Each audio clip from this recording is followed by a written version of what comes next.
What's poppin'? Wire to Wire Sports Podcast. Little bit different this week. No intro, technical difficulties, but I'm running the board. The show must go on. Wire to Wire Sports Podcast. I'm your host, Gene Walzak. And to my right on the platform right now, I got Kent State's own, Cleveland's own, the Browns' own, Catrell Simpson. What's up, Trell? Hey, Browns won this week. We could bring back the logo. Last week they were super disappointing, so we had to just go naked green. But hey, they won. We're back. And coming little V shape at the bottom of the triangle. We got Uncle Shally. What's going on, popping, guys? Bill? How you feeling?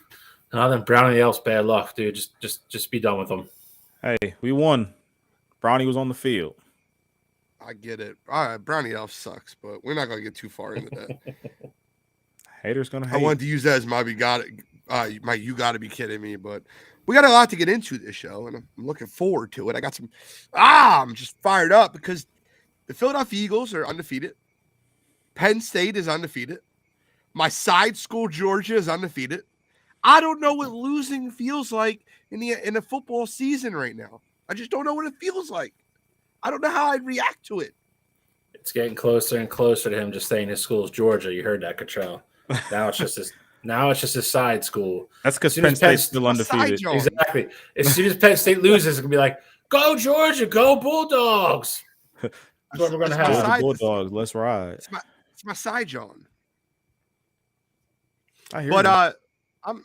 I'm fired up, bro. I'm fired up. I'm ready to didn't mean to do that. Sorry, fellas.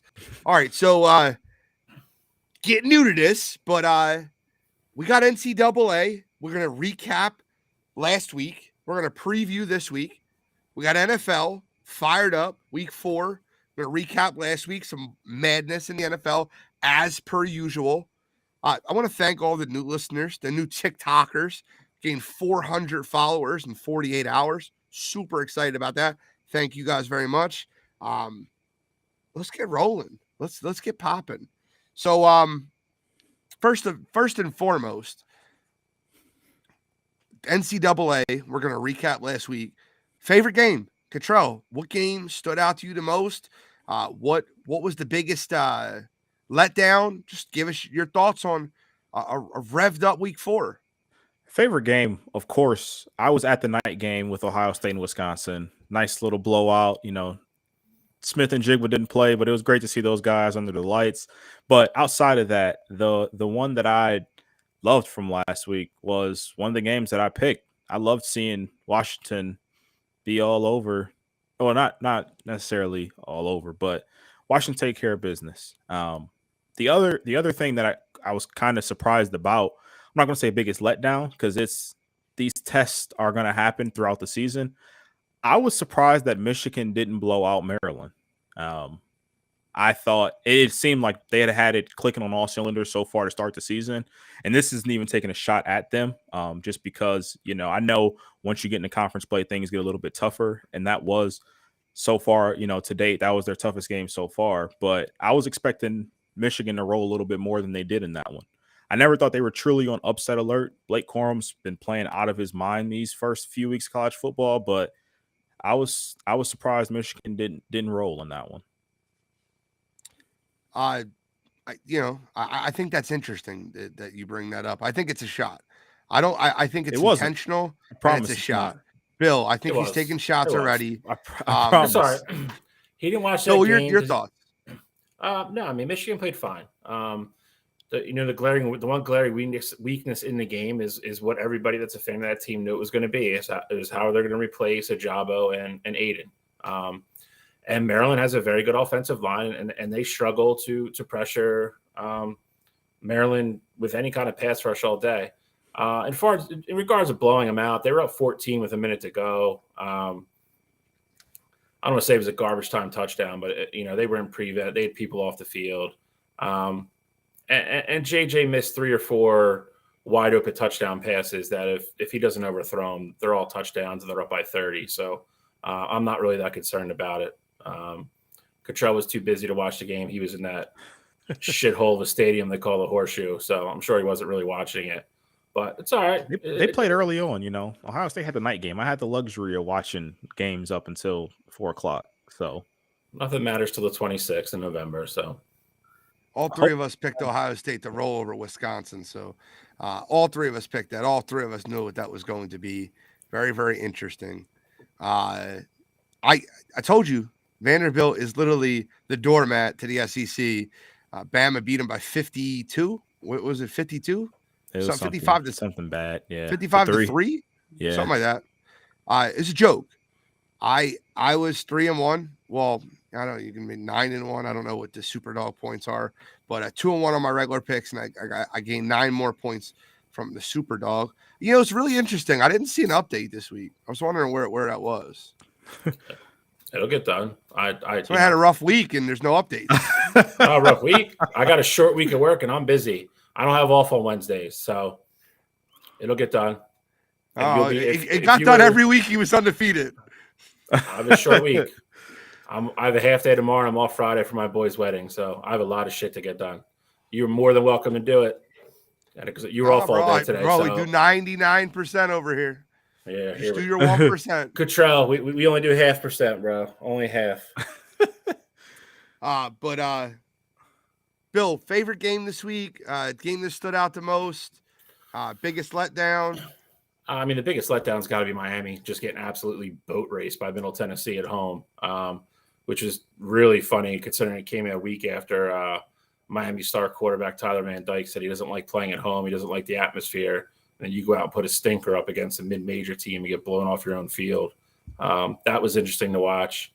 I mean, the best game for me, I think, was, minus the Michigan game. It had to be Clemson Wake Forest. That game was incredible. 2 overtimes. Went back and forth. I think you have to give Clemson credit for gutting it out and coming out with a W, but as crazy as it sounds after a win, I think I have more question marks about Clemson maybe than I did going in. DJ played better than I thought he was. I mean, that was kind of the question mark all year going in. How is that offense going to respond this year and score more points? They put up a ton of points, and the strength of that team, which was supposed to be the defense, and that front seven got annihilated all night by Wake Forest. So they got another big one this weekend, which we're going to talk about here shortly. But I mean, I think that was the best game of the weekend, in my opinion.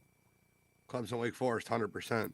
And I said, I think we both all said this, that Clemson would win but wouldn't cover, and that's exactly what happened. It finished right between that 7-point spread. Clemson got out of there with a win but didn't cover. That was the best game of the week. There's no doubt about it. I think that the big dogs rolled. And I think that, obviously Georgia and Michigan didn't have the most impressive wins this week, but to still win, still, survive in advance. Neither team was in any jeopardy of losing their football games. But, Alabama and Ohio State, who were my preseason national championship, they rolled. They looked incredible. I think that Ohio State's going to continuously beat up on I think the Big Ten's weak, man. I really do. I think there's 3 good teams in the Big Ten. I think it's Michigan. I think it's Ohio State and Penn State. Other than that, I don't think there's anybody that's good in the Big Ten at all. So Minnesota, we got to see what Minnesota is. Yeah, Minnesota is the other one that you can, Muhammad Abraham. He is an absolute monster, man. Stopping the run game with him, I think that he'll allow them to stay in a lot more games. I think it's very obvious that Minnesota could be the dark horse to come out of the other half of the Big Ten, but there's not really many. It's not even that dark anymore. I was going to say I don't think it's that much of a dark horse. I think they were dark horse before the season started. Oh yeah, absolutely. I will say though, Gene, you talked about the big dogs rolling. The number 1 team in the country did not roll on Saturday against those Kent State Golden Flashes. That's for sure. That was a game that was, I never thought that Kent had a chance of winning that game just because I know how that Kent team is. They weren't going to go beat Georgia, but it was definitely entertaining to watch. I wasn't expecting them to score the most points on Georgia so far this season. I wasn't expecting them to put out, 22 points and turnover Stetson Bennett and just have that. They had the Georgia defense gassed. They were just running up and down the field on them, literally. And I was surprised by that. That Kent doesn't have that great of a running game, but they were finding ways to be effective there. They were. Listen, and I don't want to say Georgia didn't really get up for the game. It was kind of like a walkthrough, but it was a walkthrough. It's what it was for Agreed. Georgia. Agreed.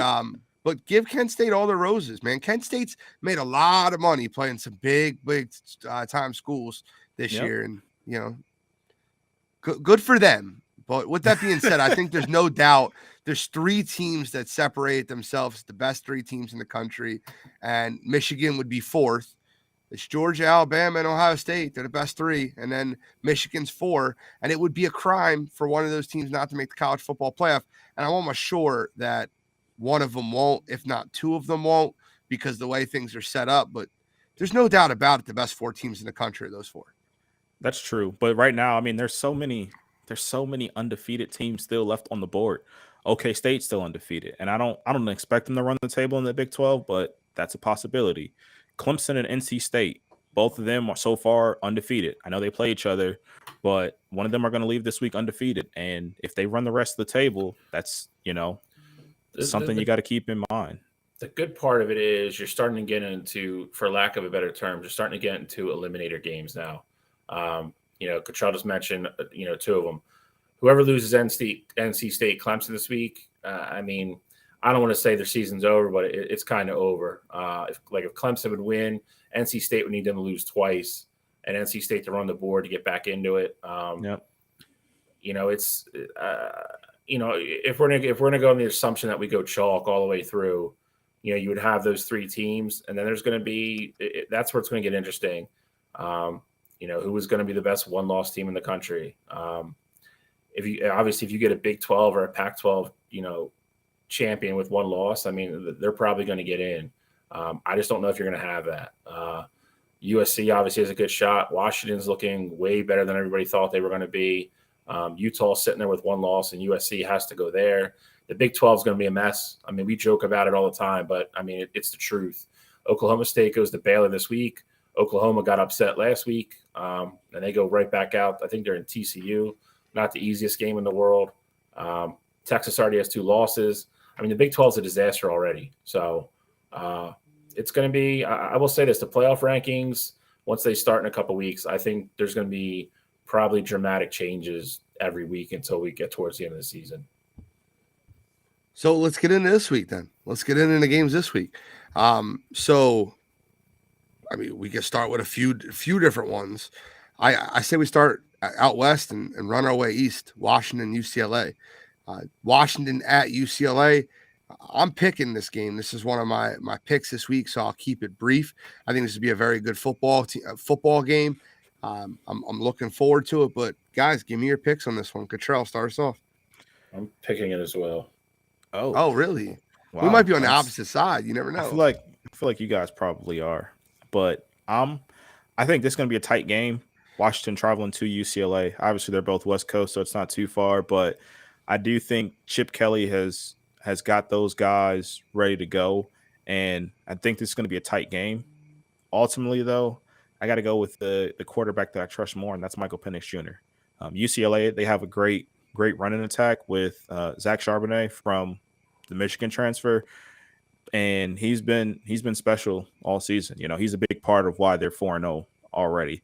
But I'm rolling Washington in this one. I think it's tight. I think it comes down to the end.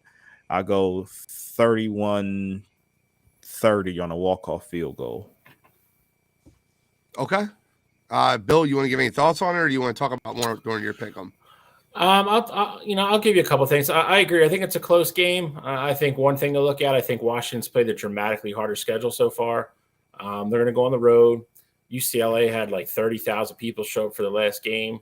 They have not played anybody over 121 on S&P, index yet, which pretty much means they've played even a lesser schedule than Michigan has, to put it in perspective for you. So, this is a big jump. This is a big jump for UCLA in talent-wise and quality of a football team. I'll get into a little bit more of it, when we pick it. But I still think it's a good game. But, it's again, it's, I feel pretty strongly on it.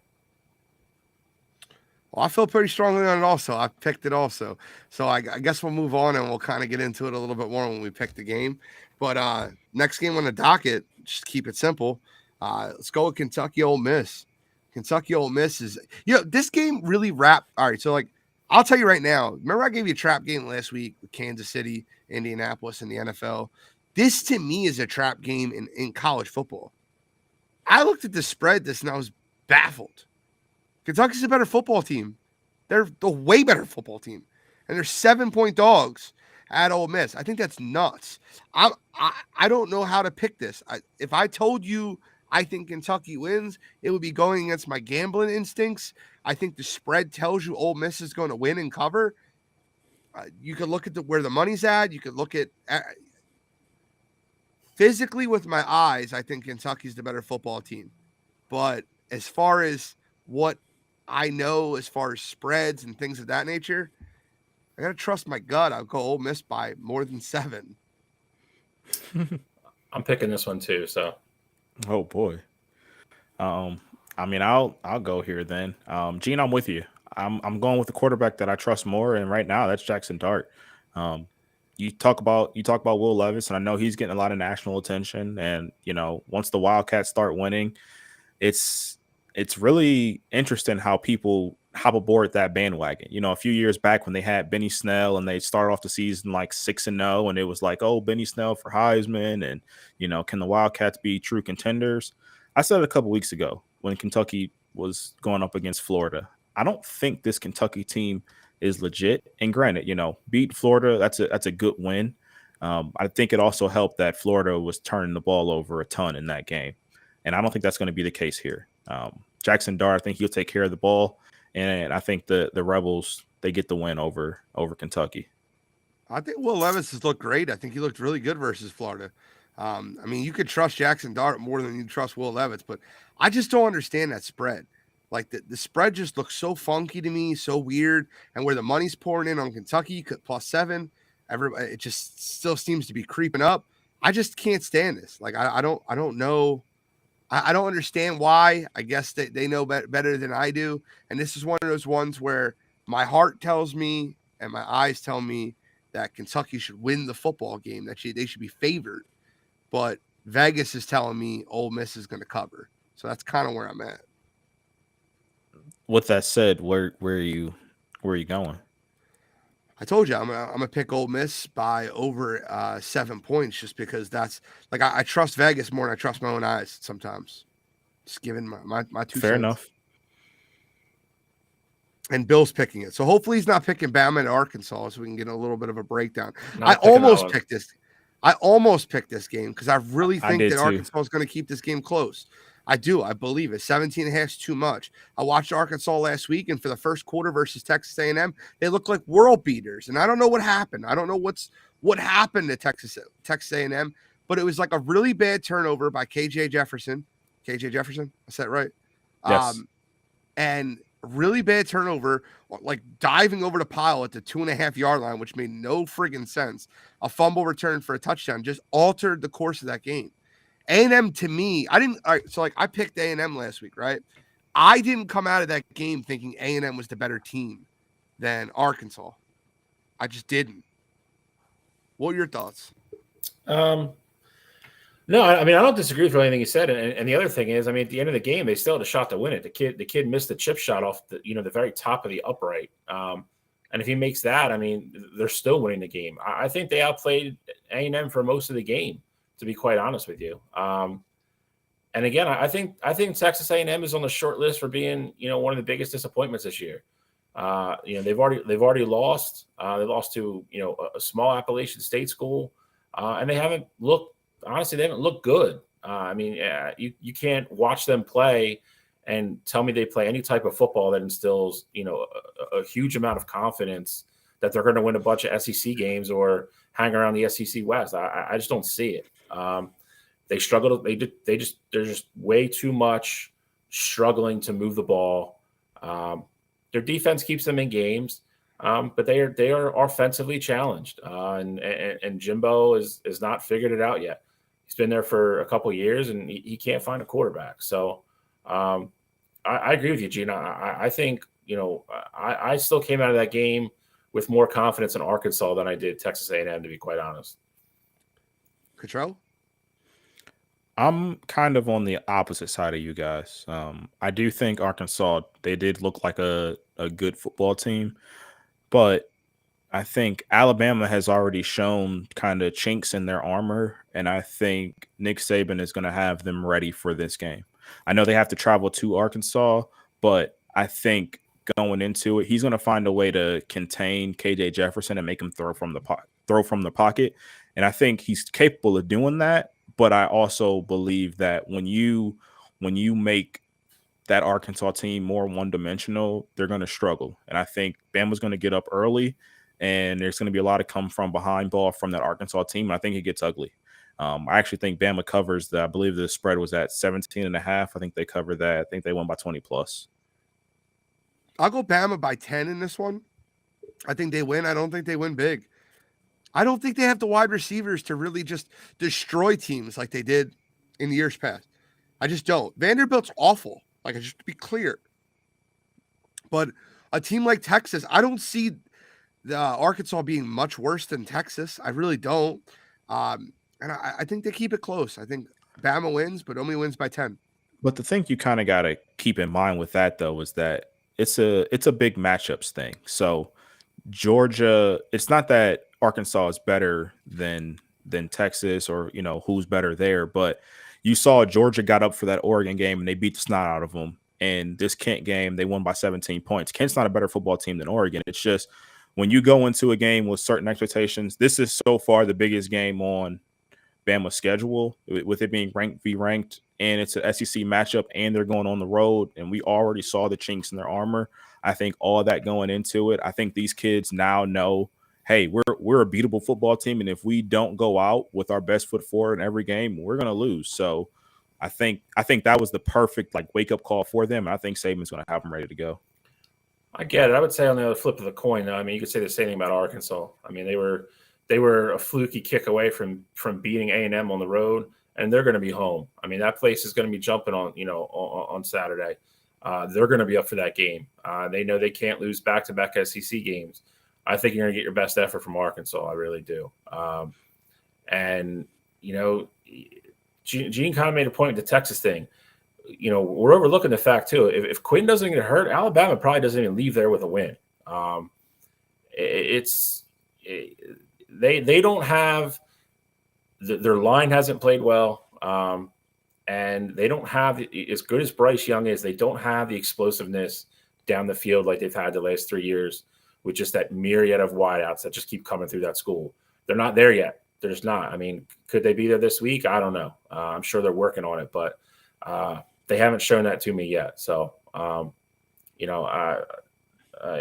am picking this for something else. So I'm going to leave it there. But I think it's a good football game. I don't see a blowout. No, I don't. All right. Well, let's get to the game of the week then. Game of the week: NC State at Clemson. That's the game of the week. 10 versus 5. Cottrell, to give you credit, because we ragged on you as much as possible in the beginning of the year when NC State did not look great. And they've looked better every single week in this season. I think they have what it takes to beat Clemson. I do. It really just depends on if they can move the ball versus Clemson's defense. Wake Forest just did. You're very, very high on NC State offensively. So hopefully that could happen, because I'm not, for whatever reason, I'm just not a big fan of Clemson this year. Just don't like the way they look. And I'm picking NC State in the upset this one. I think NC State gets it done. I think they win the game by 3. I think what essentially happened is Clemson got out of Dodge versus Wake Forest, and they're going to walk right. They almost have that exhale, and they're going to walk right into another buzzsaw. I see NC State winning this one. I mean, even though I picked Clemson in the playoff too. I picked Clemson in the college football playoff, but I'm kind of pulling that back. I'm picking NC State. I think for me, I mean, we've talked about it before, and we've seen it happen time after time, especially with, we talk about even the NFL level it happens, but it especially happens in the college level with kids. You have that huge, like Gene said, I don't want to call it a letdown because they won, but you have that oh shit moment, and then you get out of there with a win. And like Gene said, you kind of come home and you're like, whew. And now all of a sudden you got to ratchet back up for what essentially is a better football team than you just played. Clemson's a little banged up. NC State's coming in, exactly like Gene said. They didn't start out the year looking great. They quite honestly probably should have lost against East Carolina. But they've looked better every week. The defense is still playing good. The defense is what won in the East Carolina game. And the offense is starting to click a little bit. North Carolina State's defense is miles ahead of what Wake Forest is. So I do not think Clemson's going to move the ball anywhere near as well against NC State as they did this past weekend. And the matchup of the game is Gene nailed it right on the head, is can NC State move the ball against Clemson? If they can, I think Clemson's in a lot of trouble. Control? I agree with everything both of you guys have already said. I do, real quick, just to go back to that Clemson Wake Forest game, I want to give DJ a ton of credit. I think that was his second best game as a Tiger so far, outside of his performance against Notre Dame when he came in for Trevor. But I will also say that Wake Forest, they dropped the ball in that game. Their head coach was super aggressive. They were calling plays down the field. They're taking their shots on that Clemson defense, and they were having their way. Sam Hartman was hitting on all cylinders. And once the game got late and it got into crunch time, they got more conservative and started running the ball, and ultimately that was their downfall. So I think NC State can learn from that. Seeing that on film, as good as that Clemson defense is, they can be tested and they can be brought to the muddy waters, and you could do some damage on them. So I do think that NC State has what it takes to win this game. Their head coach just has to be aggressive. Let Devin Leary go out there and go win you a football game and put you in the driver's seat of winning the ACC and potentially making the college football playoff. I know you have to travel to Clemson, but this isn't the Clemson of years past. This is a very beatable Clemson team, and NC State has all the horsepower to do it. So I'm expecting an NC State win, and they would make me look a lot better towards season's end with the win here. So I got just one last question this game before we get into our pick'em. Devin Leary or Sam Hartman? I think Sam Hartman's a better.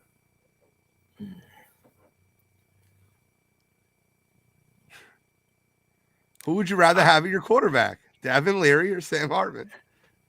I'd probably go Sam Hartman, to be honest. From what I've seen so far, it might be, just from what I've seen lately.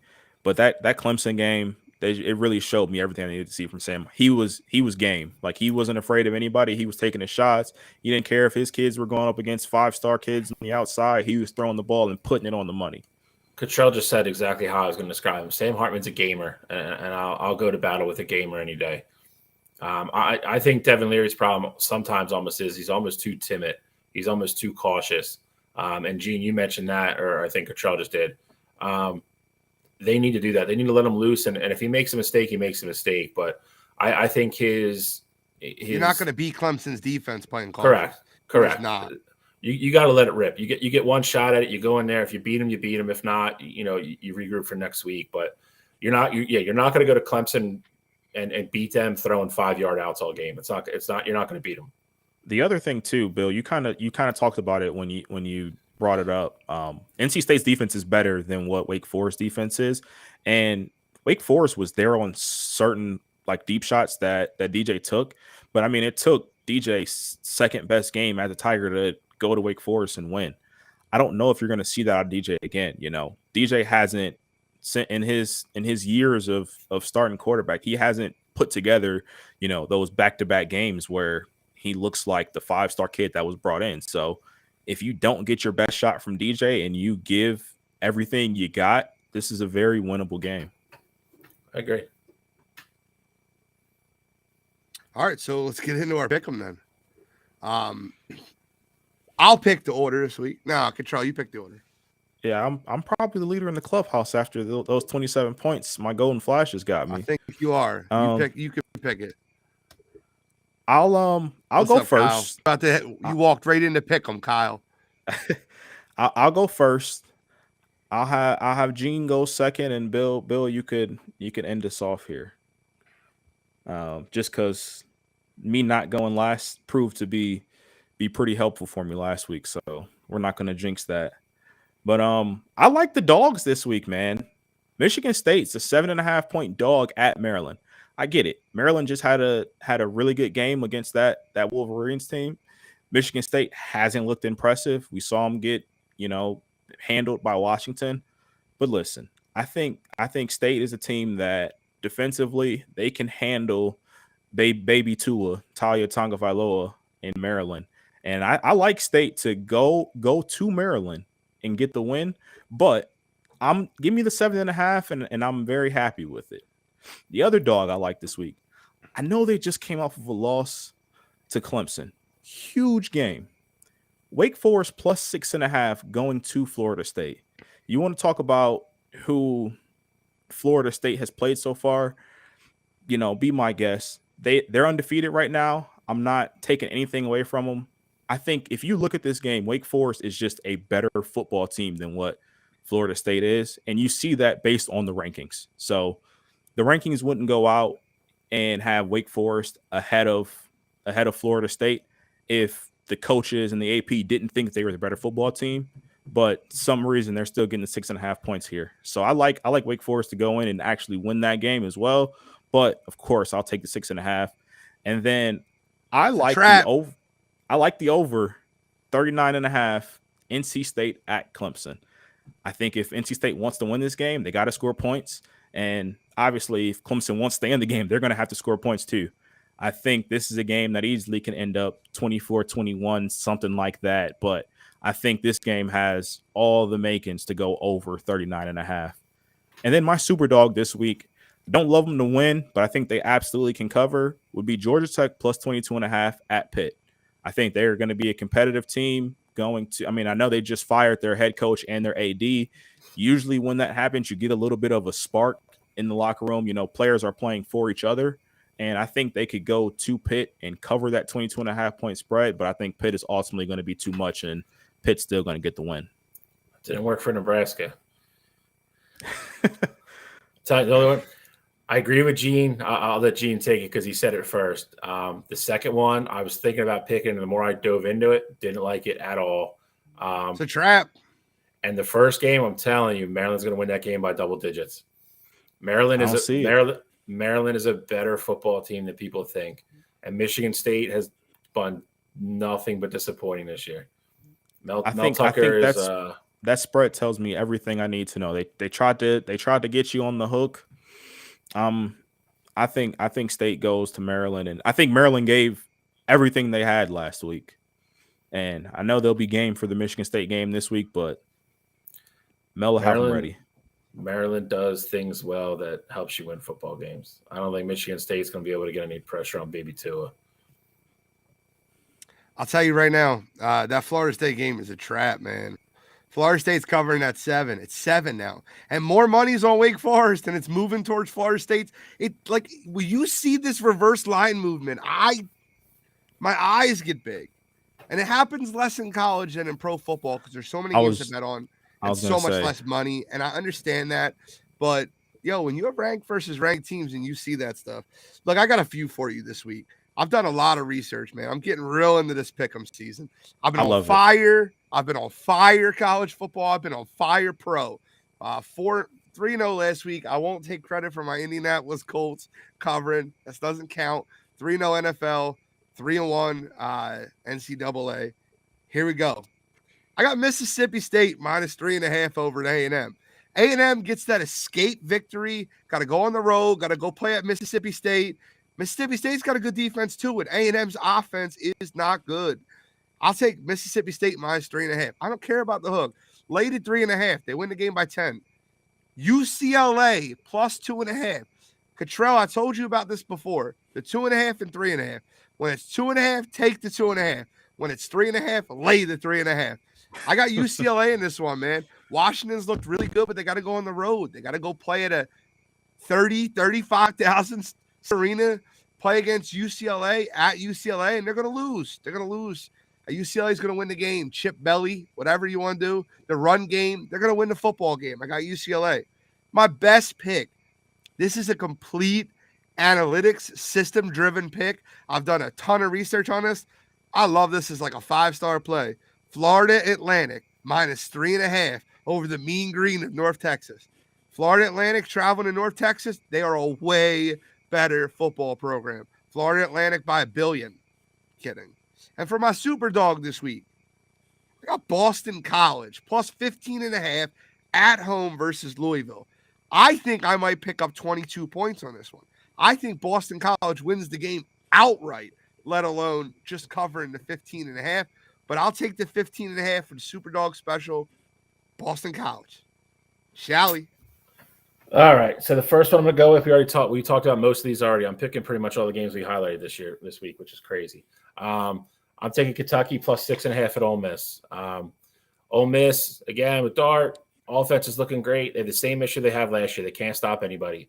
They're giving up over 450 yards total offense to everybody they play. Kentucky's going to come to town with a balanced attack.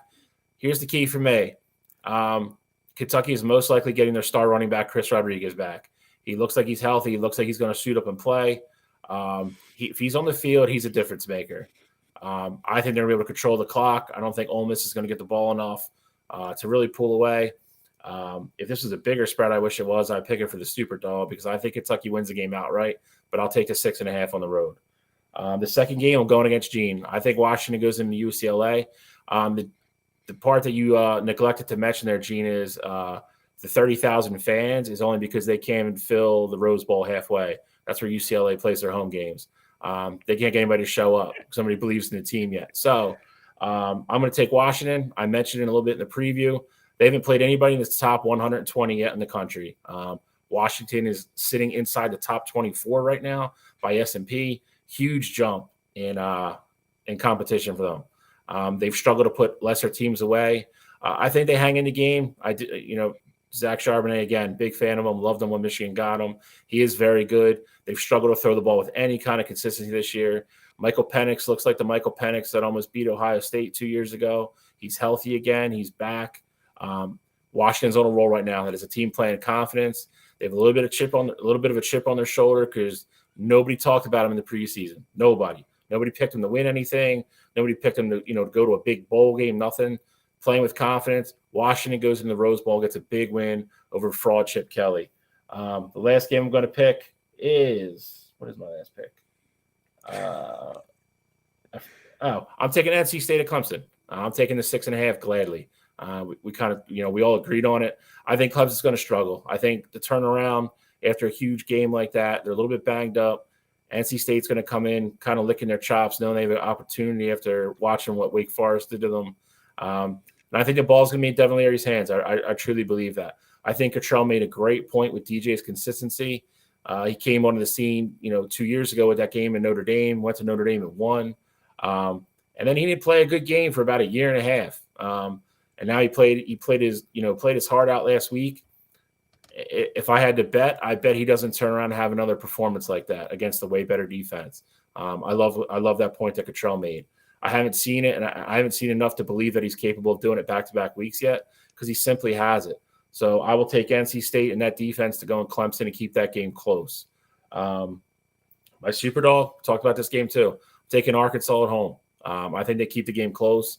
I think KJ makes enough plays, rebounds a little bit. I think they're going to be able to run the ball on Alabama a little bit. I don't think they're going to go nuts and break off 70-yard runs. I think they can have enough success on the ground to chew some clock, keep that game close. Probably don't win it. Probably maybe never even threaten it. But it's kind of like what Gene said. I think it's like a 10-point game. I'll take some bonus points there. Get back on track. I finally had a bad weekend. I said it last week. I knew this was going to happen. It was going to tighten up, and here we are. So I'm happy about it. Doesn't happen often. Listen. You absolutely kicked the crap out of us starting the season, but the best part is, dude, it's if you look at what we are as a show, it's incredible through 3 weeks of the season. So I have a couple people that listen to me, Cottrell, even listen to you, and bet picks and made a lot of money. Even listen to me. Listen. I'm just kidding. You just got off college football probation, so you're doing good. Keep doing your thing. You're doing good, and we got to catch up in NFL. That's your area. So, like I said, I'm more happy. I'm more happy that the show is just destroying it. I mean, if I will try to get it done tomorrow, but if you look at the numbers overall as a show, our percentages are nuts. So, I'm just happy that Gene's a college football fan now because you should have heard him last 2020. night. You should have heard him last 2020, night. he was a different animal. We were sitting there after a game, and he's like, I'm so happy. I'm so happy I became a college football fan. He's like, it's amazing. It's great. It's so good. If I was a Penn State fan, for about Gene's age, I probably wouldn't be too much of a fan. I'm gonna tell you something right now. My love for college football completely dropped off after the Joe Paterno saga. That's what I was getting at. Completely dropped off. Like I tried loving. I tried getting into Al Golden and the golden years down in Temple, and then he was gone, and I lost my love of the sport after that whole fiasco. I can see that. By the way, PD, I'm gonna make something very clear. Let me say something on air. And don't do this. Don't do this. I'm gonna do this. Listen, you guys kicked our ass last night, and you were disrespectful about it. Switching pitchers every inning, playing you at shortstop. I'm gonna tell you something right now. We play you opening game Saturday morning, and we're gonna kick your ass. And I want you to understand that. I'm gonna say that shit right now, and I want you to hear it, and you can share it with your whole goddamn team. We're gonna kick your ass Saturday morning. Hi, Tiny. Thank you. I'm not getting involved in this because I'm not playing Saturday. You don't need to. All right, so let's move into NFL, man. Let's move into NFL. I'm ready for some NFL action. So we got a lot to get into. First, let's talk about what just happened this past week. There's two teams undefeated. Two. The Miami Dolphins, who beat the Buffalo Bills, and the Philadelphia Eagles. They're the last. If you had the Eagles and Dolphins as your last two undefeated teams this season, and it was week 3, week 4, you win. You win the award. Yeah, you're probably not working anymore. I was telling you before the show. So you're probably not working anymore. I was telling you before the show. It's just so disheartening that there should be a third team there, but they somehow to do what 2,000 other teams hadn't done in a game. Yawn. So disheartening. But I'm happy you guys are there though. I feel like I'm turning into I'm not going to say a fan, but I'm rooting for you guys to be successful.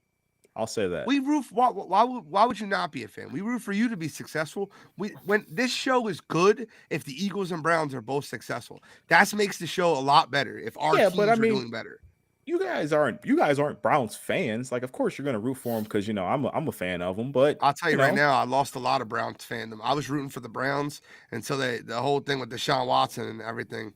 I didn't like that. I'm serious. You got me into it last year. You got me that we got that Baker Mayfield jersey. I started to I'd watch the Eagles every Sunday. I'd be like, all right, what's Cleveland doing? Like, got into it, kind of got on the Baker board, and then man, number 32 in total QBR right now. Hey, it don't matter. I'm glad we got rid of him, but there's always a right way, wrong way to do things. Just wanted to shout him out. My man John Evans checking in from Relationships 101.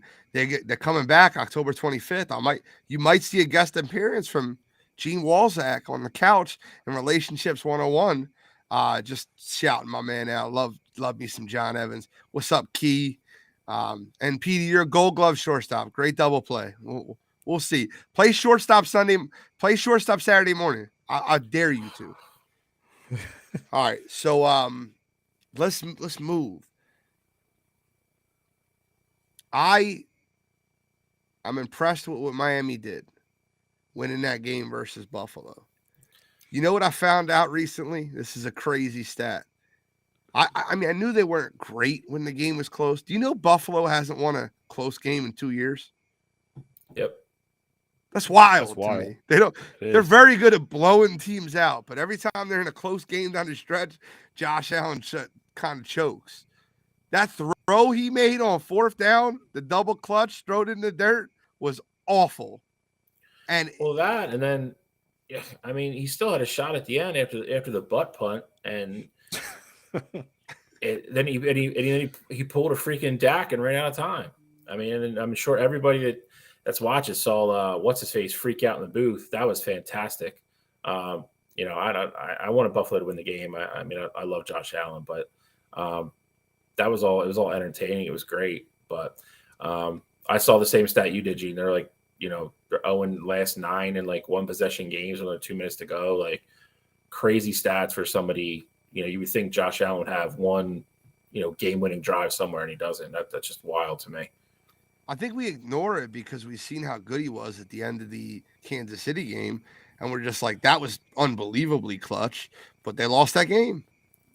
They didn't deserve to lose that game. He didn't deserve to lose that game. I was saying, and you're not putting that game on him. I think it would be interesting to look at how many of the games ended like the Miami game did, where, you can kind of lay it at his feet, and how many of the games were like the Kansas City game where they were only in the game because of him. That would be an interesting breakdown to see for me. But, both, really good points. I'm giving you guys one chance. It's week 4. I'm going to give you guys one chance to remove your pick of the Chargers because they're done. They're done. Remove them from the Super Bowl. You can put the Chiefs back in there. Patrick Mahomes will not be upset. You can put the Buffalo Bills in there if you like, but the Chargers are done. They're done. Their coach stinks. Rashawn Slater's out for the year. Their coach is awful. Let me just remind you, their coach is terrible. Okay, I always They're injured all over the place. You hate Staley. I always forget about that. Bro, Brandon Staley stinks. Do you see what he did last year versus the Raiders? Cliff Kingsbury and Brandon Staley are 2 of the worst coaches in all the NFL. What he did last year versus the Raiders. What do you mean? Blessed. Yeah, what do you mean? Well, they won the game? What specific? Like the timeout? Yeah, the whole thing. Timeout was bad. It was, but if it worked, then it's a whole They have literally the Monstars on that team. To be fair though, loaded. Guys have been out all season. Keenan Allen hasn't. He was just missed last week. J.C. Jackson has only played 1 game so far. Like they haven't played together. I know Slater's hurt now, but they put Bosa on fucking IL today too. So he's out. They're saying he's 4 probably, weeks. Yeah, they're saying they expect him to be back at some point in the season, but it sounded like he's going to miss way more than 4. So they're talking about defense, Petey, it's not just the defense. They scored 10 points versus Jacksonville. Jacksonville beat the shit out of them. Herbert shouldn't call that like it is. What? Yeah, Herbert shouldn't have played. That's another bad coaching decision. But that's not on Herbert. Let them rally behind your backup quarterback. Once the doctors clear him, he's got to play him. That's the problem. Nah, dude. If he's medically cleared and he walks into the office and says I'm playing, he's playing. Correct. Yep. That's the quickest way to get fired. Your owner's going to be like, we had Justin Herbert on the bench and he was eligible to play and you guys lost by 28. What the hell's going on? Can I ask you guys a question? He's good enough now that he's one of the 10 or 11 quarterbacks that can do that, and he's earned it, and it's the truth. If you go out and lose that game by a field goal, and then the GM or owner finds out that Herbert wanted to play, and you put him there, like Cottrell's right. That's how you're on the fast track to losing your job. Can I ask you a question real quick? Sure. I want you to tell me one position on the entire football field that Jacksonville is better than Los Angeles. The talent-wise. I'm not talking about, give Doug Peterson his credit. There's not one quarterback edge to Los Angeles, running back edge to Los Angeles, wide receiver edge to Los Angeles, offensive line edge to Los Angeles, defense edge to Los Angeles. Every single position on the football field, Los Angeles is better, and they were home, and they were coming off a loss, and they had more rest, and Jacksonville went in there and kicked the shit out of them. They did. Just call it like it is. They did. Doug Peterson's a much better coach than Brandon Staley. I don't think that was ever up for debate, though. I just think that if Herbert says he wants to play, if Herbert says he wants to play, and the trainers say he's available to play, and he's not going to hurt anything further or anything like that, I just don't think that you cannot play him in that situation. Even if you don't want to. Why would you not pull him in the fourth quarter? when you were down and the game was out Now, of reach. see- I mean, now see, that's a different argument. That part I'll agree with you. After you started watching the game, you saw how he was. At that point, I'd probably sit him down. That's a different argument. But to say, Hey, Justin, you haven't prepared for this game all week. You haven't practiced all week. We're going to go with Chase this week. No, he didn't. He was limited in 2 practices, and he sat out the other 3. But he knows the game plan, and he was still throwing. Practice. Yeah, it's not like he wasn't there all week. He knows the game plan, and then he's still doing the walkthroughs. He knows everything. I mean, it's not like they installed a new offense this year. Like it's nothing's different. And I will say he took his ejection. At the end of the week, he was throwing. There's a difference. Like I would say, most likely, most people would take Justin Herbert at 75% than Chase Daniel at 100%. I understand it's a regular season game and it's early in the season, but like I said, if Herbert says he can play and the trainers clear him, you have to put him out there on the field. I know it looks horrible now because they still got blew out even with him out there, but I think he has to play there. Okay, so let's take this a step further, all right? I'm going to give you guys an opportunity to change your pick due to injuries, and you guys have to give me an opportunity to change my pick due to injury. And then we can just No, seriously. I'm keeping Buffalo. That was my pick. I picked Buffalo over San Francisco, but their quarterback is out for the year. Right. So I'd like the opportunity to change that, and I'll give both of you guys the opportunity to take the Chargers out. Because the Chargers aren't going to go to Super Bowl, guys. They're not going. They're not going. So who would be your AFC representative at the Super Bowl? You get your one mulligan. It's right here. Go. Petey's right, too. Chase Daniel, I read an article about him the other day. That dude just made $42 million as a backup quarterback. Good for him. Isn't as bad as what Sam Bradford did. Good for you, sir. At least Sam Bradford at a point was a starter.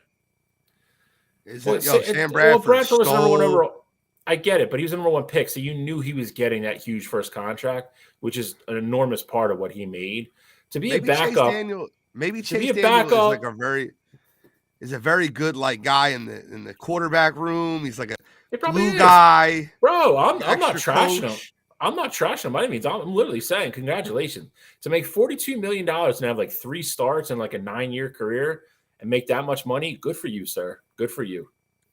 All right, so give me your AFC Super Bowl participant now. It's hard for me not to go to Buffalo, so that's where I'm going. Okay, I give you your reprieve. Cottrell, you're welcome. Go ahead. I'll double down. That's fine. What? You're staying with the Chargers? I'll double down. I think once they get healthy, we'll see who they really are. Okay. I'm going to tell you, I get my reprieve now, right? I get to change my quarterback that I picked is out for the season. We all seen why Jimmy Garoppolo isn't the goddamn starter. Most popular guy on the field is the backup quarterback. After a monsoon, we were going Trey Lance shouldn't be starting. Idiots that's saying that dumb shit. Jimmy Garoppolo showed you why on Sunday Night Football. I get my reprieve too. I'm changing my Super Bowl prediction. I have the Buffalo Bills still in the AFC, and coming out of the NFC, I have the Philadelphia Eagles. I knew that. I get to change. Oh, damn right, it was coming. As soon as we started doing this, I knew it was coming. The most complete team in the NFL, the Philadelphia Eagles. Only undefeated team left in the NFC. They're going to the Super Bowl. Listen. You know what's funny? And I know, it's very in the moment. They're 3-0. Gene, we just had a conversation about how you were keeping everything Eagles, with the clear mind, and then you go on there and you say they're going to the Super Bowl. It's a clear mind. I listen. What I've seen, Jonathan Gannon has made such improvements to the way he is formulating our defense, getting after the quarterback. And guess what, Cottrell? You want to hear something wild? In the look-ahead projections lines, the Eagles will be favored in every game for the rest of the season, as of right now. Obviously, if something happens, an injury or that changes. But as of right now, the Eagles are favored to win every game this season. They're not going to. There's going to be ups and downs in the NFL season. But that roster is constructed And I got to give Nick Sirianni his credit, man. Got to give him his credit. I'm not saying that the Eagles have no shot at going to the Super Bowl or this is just a homer pick or anything like that. Although I do think it is partially homer, It's of course. not. But with that said, look, I was all over the Eagles preseason, just like you guys were. I said they won the NFC East. It wouldn't be close. They were the best team in that division. I have to keep in mind so far who they've played. Let me see them go up against a Bucks team or just someone who I think will be a playoff caliber team. And I know you guys have the Vikings in the playoffs, but I just want to see them against some tougher competition, see how they handle a little bit of adversity, see how Sirianni coaches in that kind of matchup, and then I'll be more on board. But with that said, I'm loving what I'm seeing out of them so far. I think they've had guys, most specifically Jalen Hurts, taking steps this year. We saw Devonta Smith looking like he could be a true number one, although he's the number 2 on the Eagles team. So I'll give you guys all the credit in the world, but let me see them face some adversity first before I say they're going to the Super Bowl. That's fair. That's fair. I don't want to say adversity. I want to see them play a better defense. Jalen is definitely strides ahead of where he was last year. I don't think that's even debatable. But they so far, you go by total defense, they've played the 30th, 27th, and 26th defenses so far. They're going to have to go through Tampa at some point. Dallas has a very good defense. But I mean, listen, you can only play who's in front of you every week, and they've done that. And they've done it convincingly. And there's not a whole lot of there's no other team really in the league that can say that right now. I'm not going to put them in the Super Bowl. I did have them as the 2 seed, before the year. So Sirianni is definitely has that team on board. He has the pulse of the locker room. I'm not going to double down on Gannon quite yet. We'll see. But to give him his roses, he's also, they have the 7th best defense in the league right now, pretty much by every metric. So if you would have told me that 3 weeks into the season before the season started, I would have told you were crazy. So, I got to give him his roses. He hasn't messed up so far. So long ways to go. I mean, it's a marathon, not a sprint. Long way to go. A lot of football left to be played. Got to stay healthy. We got to keep getting better. But if you're an Eagles fan, it's very hard not to just be ecstatic the way the football team is playing right now. All right, so let's get into our previews this week then. We got some previews to go over. First game on the docket, Jags at Eagles. I think this game is easy, gentlemen. I think the Jaguars just won a game in Florida, 24-0 over Indy. Then they went to the West Coast and won a game over the Chargers, 38-10. And now they're going all the way back to the East Coast to play at Philadelphia.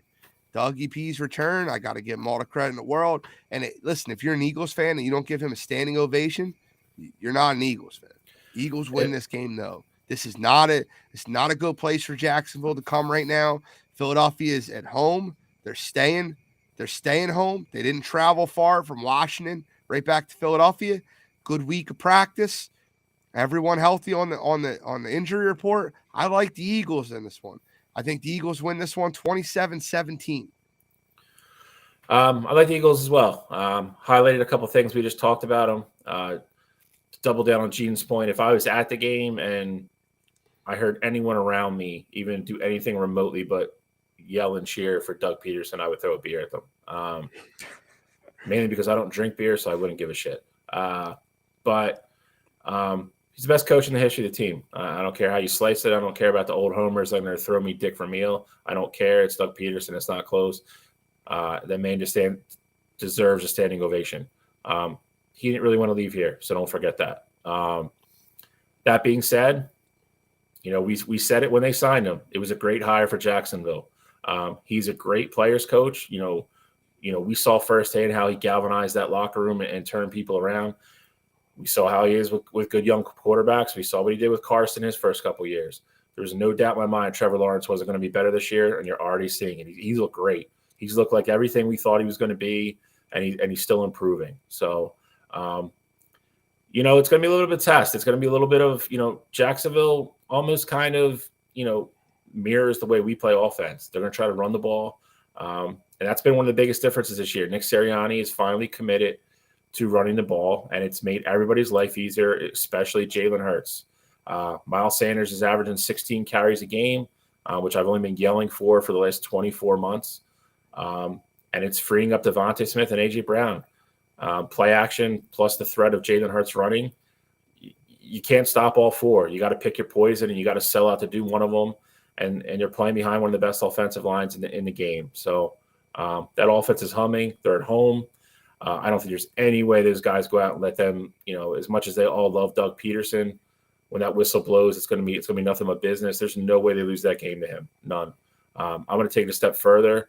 I have Eagles winning 31-17 over Jacksonville. Sounds good. I'll complete the sweep here. I also have the Eagles winning. I think the biggest thing in this game is going to be the matchups. The Jaguars, I know James Robinson is having a good start to his season coming off the torn Achilles, but outside of James Robinson, I don't think the Jags have a true weapon, a guy who I think can win their matchup. I know Christian Kirk's there. He's having a good start to the season. I know Zay Jones has been having that connection with Trevor, but those guys are going to be matched up with James Bradbury and Darius Slay, and I don't think those guys are going to win that matchup. So with that said, I think the Eagles are going to find ways to make it tough for Trevor Lawrence and just make him uncomfortable. The way that the Eagles offense has been humming so far early on, I think they're going to put up points, and you're going to have a young quarterback coming from behind chasing points. And I think that's going to lead to turnovers, especially when you got guys that can make plays. Chauncey Gardner-Johnson, I mentioned Bradbury, Slay already in the secondary. They're going to make plays on the ball and make them uncomfortable. So I like the Eagles to win this game as well. Spoil Dougie P's return. So I do want to say this because I watched a lot of that Chargers-Jaguars game. We gave Travis Etienne a lot of shit for the first couple weeks. He didn't look like a professional running back. If you watch that game, it looked like he started getting his sea legs under him again, like he's knocking that ring rust off. Because that second half, he looked like Travis Etienne again. He looked really good. He's starting to look more comfortable.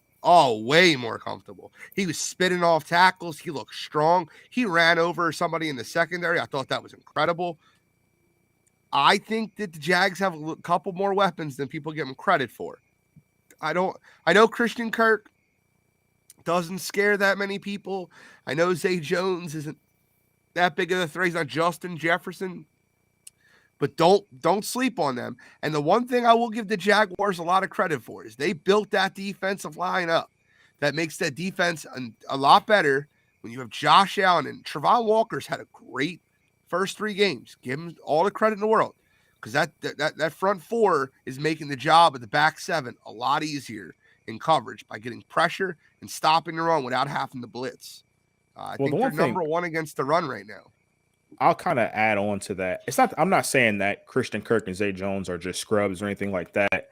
I just think that they're very much out. But if you had to rank Christian Kirk, Zay Jones, James Bradbury, and Darius Slay, the Eagles have number 1 and I know they different positions, obviously, but those two are clearly the better players at their positions. And I think that's a clear matchup win for the Eagles. Agreed. They put the stats out. Did you hear this stat? This stat's ridiculous. When being guarded one-on-one, the lowest quarterback rating in the NFL for cornerbacks, Darius Slay is number 3 in the entire league, and James Bradbury is number 4. So that's special when you have the number 3 and number 4 cornerback when the quarterback's throwing their way. So, all right, let's move forward. Next game on the docket, we got the Buffalo Bills going to the Baltimore Ravens. Ravens coming off of a big win in New England. Closer game than it probably should have been. Buffalo coming a little bit off that letdown versus Miami. Sunday, the hurricane resemblance could be there. Could be signs of weather. Your thoughts on this game? Buffalo at Baltimore. I think this is, depending on who ends up playing in the Kansas City Tampa Bay game, and that game's going to get moved, obviously, to anybody that is listening to Florida, stay safe. They're getting pounded. There's no football being played in in Florida this weekend. So that's going to go. I believe they're playing in Minnesota, if I heard that correctly. That's their debating one. Yeah. So Tampa Bay's still banged up. So for me, this is the game of the week for me. Josh Allen coming off a loss, going to Baltimore, always a tough place to play. If weather is a factor, I mean, I don't know who to me, it's an advantage for Baltimore. They run the ball better. Buffalo they always tease you, and they have like a week where Singletary has 15 carries for 70 yards, and you think they're gonna start running the ball and try to not get Josh Allen killed. And then last week, I think he had 7 carries for 13 yards. I mean, they just got to know where they just abandoned it. Baltimore got J.K. Dobbins back, and Lamar obviously runs. I think Baltimore's a little bit better to play a bad weather game in the rain. That is, they're just set up to run better. But then again, I mean, you look at it. I mean, who has a stronger arm than Josh Allen? Nobody. So, I mean, if anybody's gonna be able to throw the ball in bad conditions, it's gonna be Josh Allen, and they're used to playing in Buffalo. This is a tough game for me. It really is. I think coming off a loss, it almost makes me teeter towards Buffalo by a little bit, by like a field goal. But then I go right back to it. If you need to kick late in the game, who's going to make that kick? The guy resides on the Buffalo or on the Baltimore roster. So it's tough. It's going to be a really good game. It's exciting. I still think both teams are going to score regardless of the weather. Buffalo's still a little banged up on defense. They have both safeties out again this week. I believe Micah I think he's out for the year, if I recall. He is. And Pryor, I don't think is playing. Matt Milano's still out, I believe. So I mean, they're banged up. So if I had to pick a score, I would go Baltimore 26, Buffalo 23. Control. Bill, I think the end of what you were saying is why I think this matchup is a little bit easier for me. I'm going with Baltimore. I think Buffalo is just a little bit too banged up. We've seen how fast Lamar Jackson has started out the year so far, and it's funny when these quarterbacks are playing for their money, they play lights out and they try to go win MVP. So I do think the Ravens are going to be obviously the better rushing attack because of the weather and things like that. But I think Lamar would be able to throw the ball fine. And last week, Buffalo started their third and fourth strings at corner. They got their starting 2 safeties, most likely won't play. Obviously, we just said Mike is out for the season. And then with Milano being banged up as well, I mean, that defense, they're reeling right now. So I think this is a game where Baltimore catches them at the right time, and I think they get the big win against Buffalo. So I'll address the points that I feel like you guys have missed here. You guys talk about Baltimore running the football versus Buffalo. It's not going to happen. Buffalo has 3 like absolute monsters on that defensive line. And Von Miller, Ed Oliver, and Gregory Rousseau. Just call it like it is. You got first-round talent and monsters on that D-line. They stop the run. That's what they do. I don't think that the secondary issues that Buffalo has this week has anything to do. It really isn't a factor versus a team like Baltimore because none of those receivers really scare you. I like Bateman. Duvernay's had a nice little start to the season, but these aren't receivers that are going to light the world on fire. They're just not. You're not playing against Waddle and Hill. And by the way, they did a pretty good job against Tyreek Hill, even with the injuries that were happening. I like Buffalo in this game. I think they're the best team in football, and I'll continue to say it. Buffalo wins this one 27-20. And I think Josh Allen has that comeback game after he doesn't lose 2 in a row often. He's you could tell, and I love the Ken Dorsey. You guys see the video of Ken Dorsey throwing his laptop? Oh, it's amazing. Yeah. I love that. And he's apologizing. I don't want you to apologize to me. I look at that like I want that. Yeah. Give me that guy. Ken Dorsey. He cares. Yeah, 100%. That's exactly what I see. I think Buffalo comes into this game wanting to win better than knowing that Miami's 3-0. I think it'll help them, though, when you find out what happens Thursday night. But we'll get into that in a minute. But I think Buffalo wanting to win that game, and they go into Baltimore and they win it by 7. My only counterpoint to the Buffalo Bills having the monsters up front, I think that's obvious. Like, I agree with you. Those guys are monsters. They stop the run very well. The only caveat kind of to that would be this matchup is a little bit different. Baltimore is they run the ball on the outsides. Obviously, you get a lot of read options, a lot of RPOs, and it's not going to just be we're going right up the A gap, trying to run at you, run through you kind of thing. You got to read your keys and things like that. Obviously, I think Von Miller, Ed Oliver, Greg Russo, those guys can do that. But I think this is a tougher challenge than just most, typical running attacks where it's inside zone, outside zone, when you got to account for, guards pulling on read options and things like that. So just got to keep your eyes more aware. It's a good point. Control, it's a good point. I just think Buffalo's defensive line plays on the other side of the line of scrimmage, and not many defensive lines do that. So when you're running against them, you're more running on the gaps of hoping that, and they also run blitz more than any team in the NFL does. They run blitz 26% of the time, which is absurd. It is.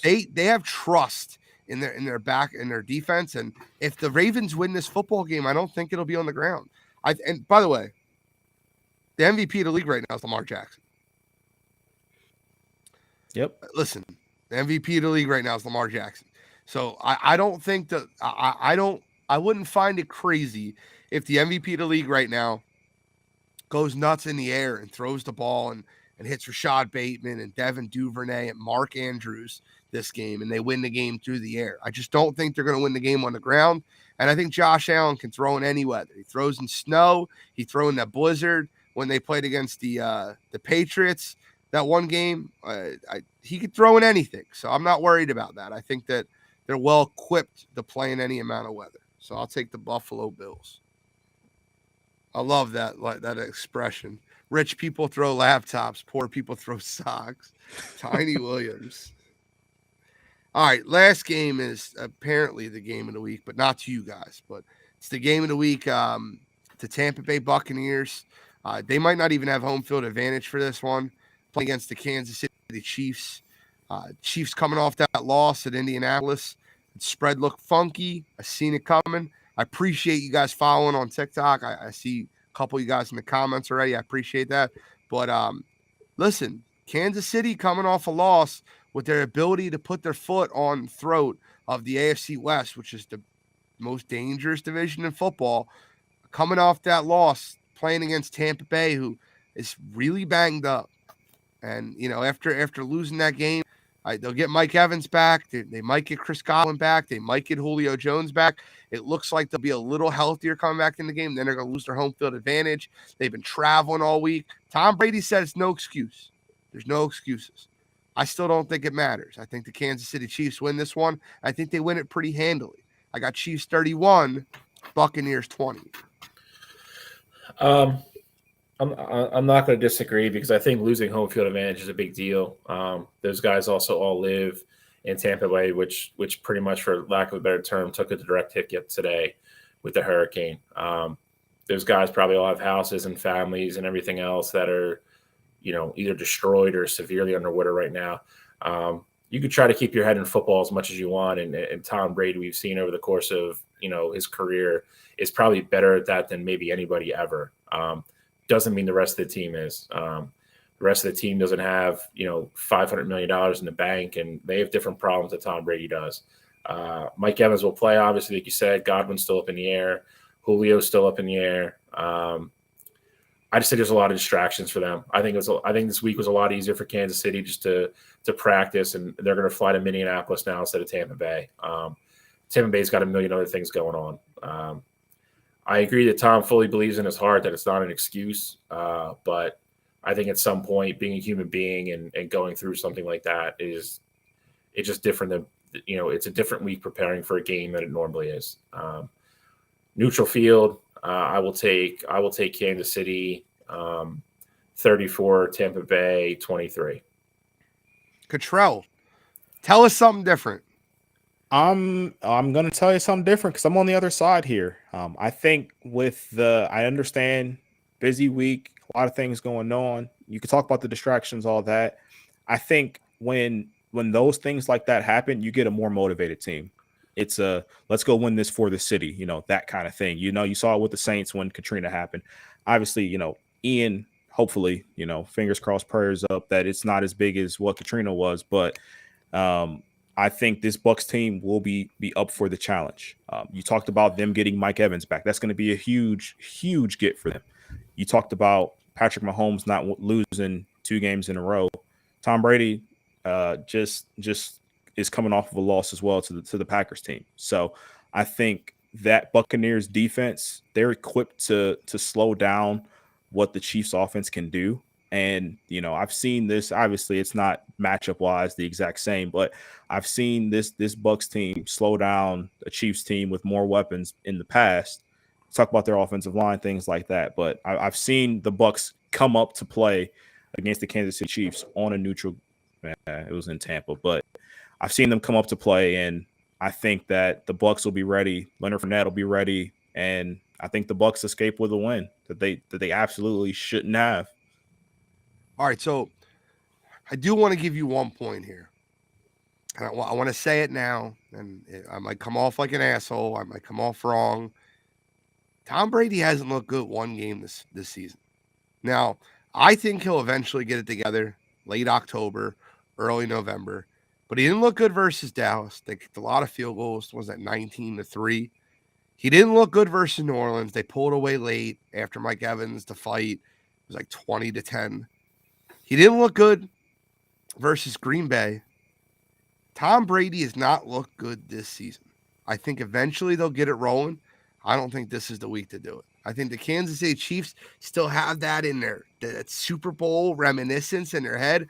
I think Andy Reid's been ready for this game. And I think a part of the reason that Kansas City looks so flat, it was a little bit of a trap game as the last week when they played the Colts, because they've been looking for this, has been circled on the calendar. As soon as the schedule came out, we get to get our opportunity back at Tom Brady and the Tampa Bay Buccaneers. So, well, I think part of it too, though, is we haven't seen really outside of the Cowboys game, we haven't seen that Bucs offense really at full strength yet. I don't think you will this week either. Chris Godwin's still hurt. I'm not saying you will. I agree. Still hurt. I think a lot of that was I don't think he looked bad necessarily the Dallas game. I know they kicked a lot of field goals, but I mean he was moving the ball effectively. He just couldn't punch it into the end zone, which I mean that's not normal for a guy like Tom Brady. But I think Mike Evans coming back, I think Julio will play. I think he was game time last week, so an extra week off. I think he'll be ready to roll this week. Godwin, I would assume, sits at least one more week, but I know they just brought in Cole Beasley as well. I mean, I think this is as close as to what we'll see of a full offense of them since week 1, and I think Tom will look better. Plus, the Chiefs aren't world beaters defensively, so I think you can find your rhythm against the Chiefs defense. They've actually looked a lot better defensively this year. You got to give Spags his credit. They've looked a lot better defensively. Better and being good is two different things, though. Tampa Bay's played 3 top 10 defenses so far. They haven't played a defense on the top 10 yet. They played Green Bay, Dallas, and New Orleans. I mean, all 3 of them are top of the food chain defensively. So Kansas City's looked better. They're not in the same category as any of the 3 of them. So we'll see. Okay, let's get into Pick'em, boys. I got the order this week, so we'll start with Bill, then Cottrell, and then me. All righty. I'm going to start. I dread this pick already, but I'm just going to make it because it makes sense for me. I'm going to start down in Dallas. I'm going to take Dallas minus 3.5 at home over Washington. If you watched any game last week against the Eagles, it's a sprint to the finish to see who has a worse offensive line, either the Giants or Washington. So I think Dallas is going to wreak havoc again. I think Carson's going to get sacked a lot again. And I think Dallas will play that same conservative game. Looks like Michael Gallup is going to play this week. They'll have another wide out, another wide receiver 2 to put next to CeeDee Lamb, who they figured out how to get the ball to. Dallas is at home. I think they'll be able to run the ball against Washington as well. I think they control the game. I think they win somewhere somewhere like 26-17, 24-17 range, somewhere in there. They'll keep it simple with Cooper Rush again. I know there's people are saying there's a chance Dak plays this week. I don't think there's any shot he's playing this week. but I think they're going to wreak havoc. So I'll go with Dallas at the point, taking the points at home. I'm going Jacksonville at the Eagles. I'm going over 46.5. I think Jacksonville can cause enough issues defensively for us. They'll be able to move the ball and be able to score points. I don't think they're going to score a ton. I also think the Eagles are going to put up high 20s, maybe low 30s. I think that's enough to get it to the over 46.5. So I like the Eagles and the over there. The last game I'm picking, I'm taking the Rams at San Francisco. After that the week 1 debacle, the Rams look better each and every week. Stafford's starting to get a little bit more comfortable. They're starting to get Cam Akers going after that debacle week 1. He's played more the last 2 weeks, more and more snaps. He's still got Cooper Kupp. Defense is starting to shape into form a little bit. And San Fran, to Gene's point, did not look good last week. Did not look good at all. They looked a little bit lost with Jimmy G, which was surprising to me. I think they have – I don't want to say – they don't have to dumb down the offense. That's not the right word for it. They have to, they have to take a lot of things out that they could have run for Trey Lance. They just can't run for Jimmy G. And I think they're just, it shortens the playbook a little bit for Kyle Shanahan. So I will take the Rams on the road with the 2.5 points. I think the Rams probably win outright, but I'll take the 2.5. All right, so Shalia, we're so against each other again, and that's okay. That's all right. I'll go over a few. So what I did something a little special for the listeners this week. Had a good week last week, so I'm going to give 4 picks away this week. And the reason I'm giving 4 picks away is I'm going to give a Thursday night, I'm going to give a London game, I'm going to give a Sunday, and I'm going to give a Monday. Does that make sense? Which 3 are you counting? I gotta pick 3 to count. Yes. All right, so I'll take the London game out, but that'll be a little bonus for the listeners. Okay. Okay. Got it. All right. I'm gonna start Thursday night. I love you're going, the Bengals. You're going second. Oh, yeah, you're right. I was so excited to go because I disagree with Shally. Go ahead, Kittrell. I mean, if you want to go, you can. You can amend it. But I was so excited to go against Shally because me and Shally are against each other. But you think after 103 episodes, we'd have some manners, but no manners. No manners. Yeah, screw it. You talked about the London game, Gene. That is one of my picks. I'll take the Saints plus 3 now against the Vikings. I think that Saints team coming off of a loss, I think they're going to be ready to go. And we've seen that. I know Kirk Cousins is a different animal when he's not in prime time, but traveling across the pond, I think defensively the Saints are going to be up to play. And I think Jameis doesn't, as long as he doesn't turn the ball over, they should win that game. And you can turn it over once. You just can't have, 3 turnovers, 2 missed kicks and things like that and expect to win football games. And so I think they rebound from that pretty well and the Saints win that game. My second pick, I like the Cardinals plus 2 at the Panthers.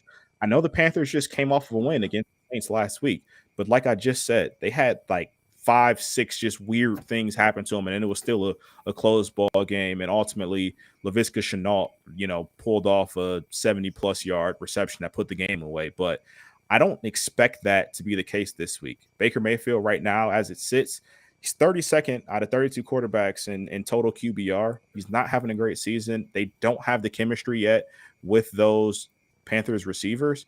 And Christian McCaffrey hasn't been the X factor that, I kind of expected him to be coming into this season. I think the Cardinals, you could talk about their woes that they've had so far this season. I just think they're the better football team, and I expect them to go into Carolina and win that football game. And then my last pick, it's a game that Bill touched on already. I do like the Rams to win that game against the 49ers, but I also like the under 42.5. I think that's a game that'll be lower scoring because if I'm the Niners, I would try to limit possessions. I don't want Jimmy G on the field a whole bunch, and I would find any possible way to not have Cooper Kupp beat us over the top for the quick touchdowns and things like that. So I think if the 49ers want to win this game, it's going to be a low-scoring game. So I'll take the under 42.5. Okay. I'm against you on a couple too, but I'm not like against it like official picks wise. Like, just let me give you like a couple like where my insights are. I like Carolina to beat Arizona this week. I do. It's not one of my picks. I like Washington over Dallas this week. That's not one of my picks either. But I like both of those games as little side plays, little side pieces. And then for the London game, since it's not one of my official picks, I love the Saints in that game. I might as well consider that game prime time. It's prime time. The only team playing is that game. Kirk Cousins, just don't believe it. And I think that Saints defense gets after him. I think they put him on his ass often, early and often. So I like New Orleans in that game, but that won't be any of my official picks. Here's the official picks. Thursday night. I love the Bengals Thursday night. You know, the 3-0 Dolphins who just beat the Buffalo Bills, and they open up as 3-point dogs versus Cincinnati on Thursday night. What I find even more interesting is all the money, 70% of the money has been on Miami. And guess where the spread went? It went to -4. They added an extra point for Cincinnati. Tells me all I need to know. I think Joe Cool's back. I think Joe Burr, and I think that offensive line is starting to get their groove together after getting a nice win over the Jets. I think Cincinnati is in cruise control Thursday night. I don't think Tua is healthy. I think he's fighting a concussion, an ankle injury, a back injury, and I just don't think Miami moves the ball Thursday night, and I think Cincinnati wins that one rather comfy. For my second game, it can't happen forever. I think they're too good of a football team to have 0 wins. I'll take the Raiders. I think the Broncos stink. And let's talk about bad coaches in the NFL. Shalley nailed this one right on the head. Nathaniel Hackett stinks. And he said if you didn't get Aaron Rodgers there, that was a wasted hire because Nathaniel Hackett is awful. And Russell Wilson doesn't look good. They won 11-10, and their defense did the majority of that work on Sunday Night Football.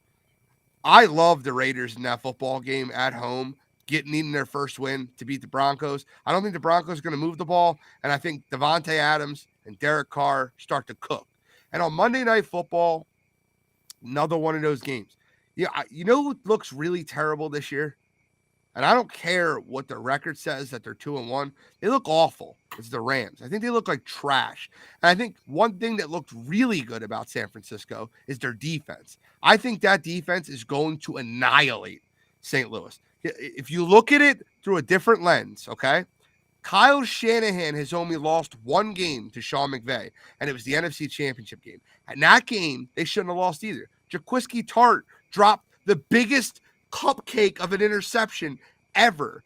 I think San Francisco's defense dominates. Matt Stafford needs to learn how to trust receivers that aren't Ben Skoranek, Tyler Higbee, and Cooper Kupp, if you catch what I'm saying. Throw the ball to Allen Robinson. It's got to happen. I'll take the 49ers on Monday Night Football to just pound Matt Stafford. That's a Matt Stafford 3-4 interception game. Just what it is. I like the 49ers to roll on Monday Night Football. Those are my picks. Do you like the under 2 if the defense Probably. rolls? Yes. All right, good. Yes, I do. I think the under is a good pick. You feel better now? I do. I do. I feel better. I feel great. But we got some Mount Rushmores to go over. We don't have the cool graphics to go with it this week. But we're going to still go over them. We got Wisconsin versus New York 2. I got the list. I'll read them out to you. We'll go over them, and we can get some good conversation about these lists. Guys, when we first started doing this list, we said New York is going to be very tough to beat. I look at this list, and I think I know which way I'm going, and I don't think it's New York. But let's unveil it. Let's unveil it. Wisconsin first. We got the legendary scumbag quarterback from the Green Bay Packers, and I'm not talking about Aaron Rodgers. I'm talking about welfare stealing Brett Favre, scumbag. Brett Favre, Aaron Rodgers, the better quarterback that plays in Green Bay, still a little bit of a dick. Shall we? A lot of bit of a dick. He's an asshole. By the way, did you see the comments that he made about what the Buccaneers did on the Jumbotron? And then he was talking to. What was your thoughts on that, by the way, before we get into that? And the comments that he made about him being the more talented quarterback than Tom Brady, when they're supposed to be like friends, aren't they like cool? Like, I know they joke around a lot, but aren't they like the golf buddies? And They do golf. I have seen like videos and stuff of them golfing together, but I mean, he's not lying. so I'm the, he is what he is, dude. I mean, listen, if you just take everything that man's done outside of football, he's a train wreck of a human being. Nobody in his family could stand him. Nobody in his family talks to him. He's gone through like 3 like grade A, like, female celebrities that have dumped him, and they said they just couldn't stand him. Like, the dude literally would wake up in the morning and talk to himself in the mirror. Like, he's a freaking crazy person, dude. He's an egomaniac. Like, Green Bay better hope they don't drug test him randomly, because he's on something. There's no way in that Packers game, in that Bears game on Sunday Night Football, he was not high after that game. Oh yeah, after his knee injury that he had. Yeah, he was. I'm talking about this year. Oh, this year. Same thing. He was high as hell. He was gone. There's no way. He gets that like blank stare. Like, he does interviews and he's just like. He said they ask him a question. He doesn't look at the people. It's crazy. He said something about psychedelics before, though, so obviously like that's not he said in the parameters to make it where it's like legal and he's not going to be caught up with anything. But I mean, he's mentioned that before. Of course he is. He's a crazy person. This scumbag. All right, but we got Aaron Rodgers and we got Brett Favre, and it's funny. Like, you have Aaron Rodgers as one of your quarterbacks, and you have your franchise is a bigger scumbag as the other quarterback. It's kind of a crazy thought process. You got Hank Aaron. A lot of people are going to Hank Aaron. A lot of people that aren't very familiar with Hank Aaron, they think Atlanta Braves. No. Majority of his career, he was the Milwaukee Braves. And if you knew a lot about Hank and you followed him, know that he finished the last 2 years of his career in Milwaukee because he loved playing there so much.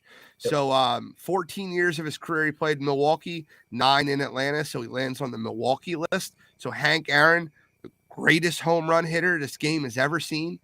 Yep. And then you got a guy that's currently playing, Giannis Antetokounmpo. Did a pretty good job with that.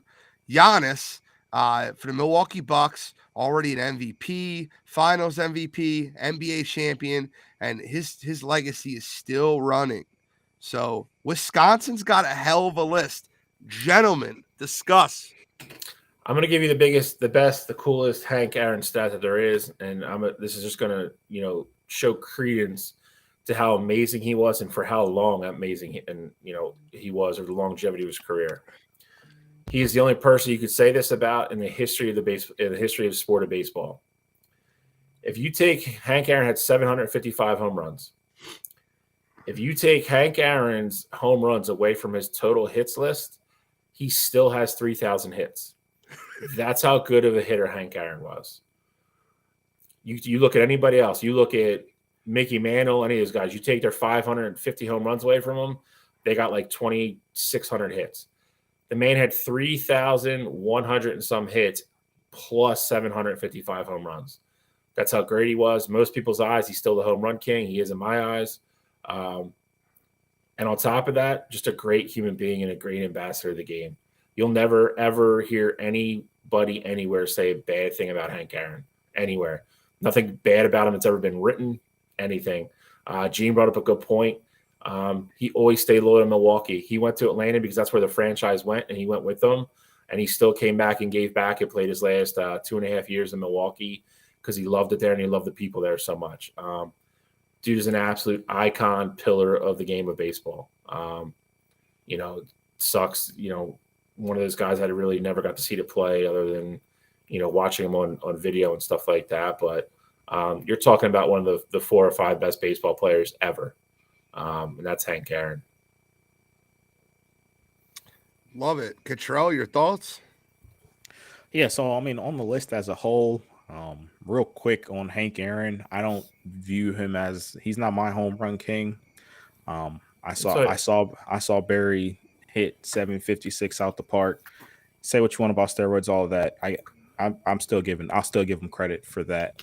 But with that being said, obviously Hank Aaron was the ghost that everyone was chasing, and I mean we see it now even with Albert, like how long of a career he's had, and he just got to 700, and so for Hank Aaron to have 55 more home runs than that, like it just shows you truly how incredible that feat is, and that was, I mean, outside of the consecutive hit streak, that was probably one of the most untouchable numbers in baseball, clearly. So give him all his roses for that. Someone had to cheat to break it. Exactly. That's all you need to know. Exactly. So give him all his roses for that. Everybody on the show who watches the show knows how much I'm a fan of Aaron Rodgers on the field specifically. So I will give him all his roses, of course. I think he's the most talented thrower of the football ever, and I will stand on that. He's not the GOAT, but he is the most talented quarterback to step on the field, in my opinion. And then you got Brett Favre, who was his predecessor. And Brett Favre we all view him as one of the most overrated quarterbacks in NFL history, but it still doesn't take away. I mean, he was a Hall of Fame quarterback. He was still, really good quarterback. And then the last person on this list with Giannis, obviously he still has a lot more story left to give, but he's already been an MVP. He's already have a finals MVP. He's won a championship already. And I think if his Bucks team can stay healthy, Giannis is showing right now that if he's on the court, your team has a chance to go win a championship. We saw it in the championship run that he had. I mean, 50 points to close out the series. That's just special. Giannis is shown that he's the best player in basketball right now, and when you got that, that's really special. This Wisconsin, I wasn't just thinking about Wisconsin on the regular, like off the top of my head. Like I wasn't thinking that they'd have a list this strong, but they're gonna be a tough out. It's interesting because obviously, when we start naming cities, like again, you forget about Hank Aaron. So now you're putting one of the top, like I said, 4 or 5 baseball players probably ever to play. He's anchoring a list. You have 2 Super Bowl winning quarterbacks, even though they only went, each one apiece. And I do agree with you with Brett Favre. I think he's overrated. But that being said, he is in the Hall of Fame and he did win a Super Bowl. I'm not talking about Aaron Rodgers anymore. Giannis is where Giannis kind of makes it tough because he's nowhere close to being done. And the chapters of his career that he has written already are incredible. And then when you factor in the story of him and his family, it just makes it that much more unbelievable. They're a strong city now, and it'd be crazy, God willing, we're doing this in 5 more years to come back and revisit it because they're probably even better then. You probably factor in he probably wins, just to be safe. He probably wins at least one more MVP between now and then. Maybe wins another championship.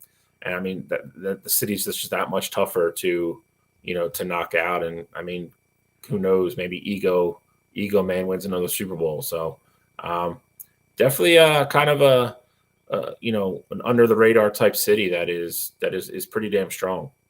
And I will say too, the thing with Giannis that I want to give him his respect for is that although his career is early, still in this early stages, I mean, he was already in the NBA's 75 best players of all time. So that shows you how special they already view him. And I'd say right now he's in the peak of his career. So like you said, it's sky's the limit for him. Agreed completely. Let's introduce New York too. So I kind of did this in a fun way, if you guys don't mind. Just kind of humor me here. So we got Aaron Rodgers, and his counterpart for New York too is Joe Namath, another really weird talking quarterback that won one Super Bowl and made a name for himself by being just kind of a creep, right? Kind Joe of. Namath. Yeah, being let's nice. Let's ask Susie Colbert about it. See what she says. Speaking of Susie Colbert, we have Brett Favre versus Mike Tyson. And Mike Tyson, Brett Favre, to me, is one of the most overrated quarterbacks in the history of the game. And Mike Tyson, to me, is one of the most overrated boxers in the history of the sport. So Mike Tyson still, listen, Mike Tyson is still a heavyweight champion, one of the greatest boxers ever. I just think he's super overrated, and I'll get into that in a little bit. Third, I have the two legendary baseball players. We got Hank Aaron versus Tom Seaver. Tom Seaver is an absolute stud of a baseball player. If you don't know about Tom Seaver, look at him up. He's the greatest Met ever. It's not close. Talk to any Met fan, they'll tell you Tom Seaver. And then the last one I have is the great story, the great Abby Wambach and Giannis Antetokounmpo. So I kind of matched them up in that way. Abby Wambach, in my opinion, could be the second or third greatest women's soccer player of all time. I know Cottrell has strong feelings about this. You have her one. Yeah. I have her second or third. That's fine. Aunt Abby was the staple to multiple World Cups, multiple gold medals. Aunt Abby was the leader of that United States Olympic team for the longest time. Got nothing but respect for her. Tom Seaver, Mike Tyson, Joe Namath. That's your New York 2 list. Now, how we did New York 2, let me just explain it to the listeners. It was the Mets, Jets, Islanders, who didn't have a representative on this list, and any other New York athlete that would be considered like a Mike Tyson or an Abby Wambach. From New York. Correct. That plays an individual sport. That like does not have like a, like there's people that are from New York that played for, like the Angels. That wouldn't matter. Correct. So your thoughts on New York 2? It's interesting. I mean, I think the way you lined it up is interesting. You mentioned Brett and Mike Tyson, and I feel like they're kind of in the same boat. I share the passion of agreeing with you that Mike Tyson is severely overrated, and I have no problem standing on that hill. I think he's great. I think he's entertaining. I thought he was awesome to watch fight. You can't name me anybody on his record that he beat that was in the prime of their career that was worth a shit. You can't. Absolutely. I ask people all the time, name 3 fighters he beat. And name his best 3 wins. I'll ask anybody that thinks Mike Tyson's like a great heavyweight. And the first name they always bring up to beat Larry Holmes. Larry Holmes was 50. 44. Yeah, he was 50. He was mentally, brain-wise, he was probably 66. Between that, I mean, people like, he beat Peter McNeely, who's like the boxing version of like Andrew Dice Clay. Like the dude just fell over. Like he all his good fights he lost. He lost to Vander Holyfield twice, and he lost to Lennox Lewis twice. And those were by far the best. He beat Glass Joe. Yeah, Mike Tyson's part. Those are the 2 best fighters that he faced in his career, and he was 0-4 against them. But Joe Namath is kind of the same boat. Joe Namath is almost like it's a cool story. I don't know how great of a player he is. He won the 1 Super Bowl. He got into the Hall of Fame pretty much off that one game, beating the Colts in the Super Bowl that were, apparently like unbeatable, and the guaranteeing of the victory and all that stuff. It's almost like a legendary story. I don't know how great of a player he was. And everybody, most people Cottrell's age would know more from the ESPN thing when he was hammered in the stands and hitting on Susie Colbert on live TV. Joe Namath is also the first guy that wore white shoes. Like it's weird stuff. I mean, he was a good player. I don't think nobody is Joe Namath in their top 10 quarterbacks ever. Not anybody that's ever watched the goddamn game anyway. Abby Wambach, I think you're between her and Tom Sawyer, or Tom Seaver. Tom Sawyer. Tom Sawyer. Huckleberry Finn. Huckleberry Finn. I'm around too many goddamn people that listen to Rush too. Tom Sawyer. I'm on fire tonight. It's up there with Bob Evans. Yeah, Bob Evans down on the farm. Great breakfast buffet. But oh man, they're probably anchoring this group. Abby, for me personally, if I, not that I wasn't a big Abby fan, I was always a big Mia fan though. And I grew up watching them. I think Mia, to some degree, did more for the game. I think as a player, Abby played longer as well. I think Abby's the better player.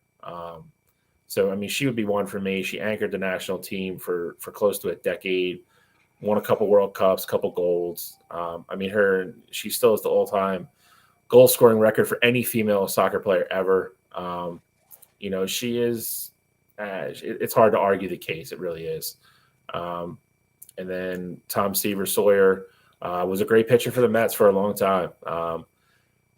Got overshadowed a lot by Nolan Ryan, and there was a lot of years that he had a better year than Nolan Ryan. Same kind of pitcher, hard fastball. He's one of the first guys that threw a split finger a lot, sinker they call him now, two-seamer, whatever you want to call him. And he had a nasty streak in him as well. He would hit people. Played a long time. He was, his best years were at the Mets. I believe he played for the Angels as well at the end, I think. But Hall of Fame guy, great pitcher. Don't have anything bad to say about him. I just think as a whole, I just don't think this group measures up to Milwaukee too well. I think Wisconsin wins this out. Nothing against New York 2. I think LA 2 is going to be a lot better than New York 2. LA 2 is nasty. Nothing against this group, but I think New York 2 it needed to be there. Yeah, I mean, Seaver played a couple years for the Cincinnati Reds and the White Sox. Right. But I have but he also had 3 sub-2 ERA years, and he had 17 seasons.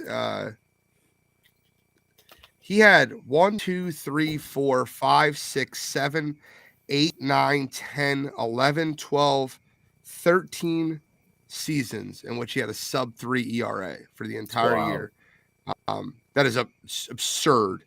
Also 5 20-win seasons. Tom Seaver's anchoring this list, in my opinion.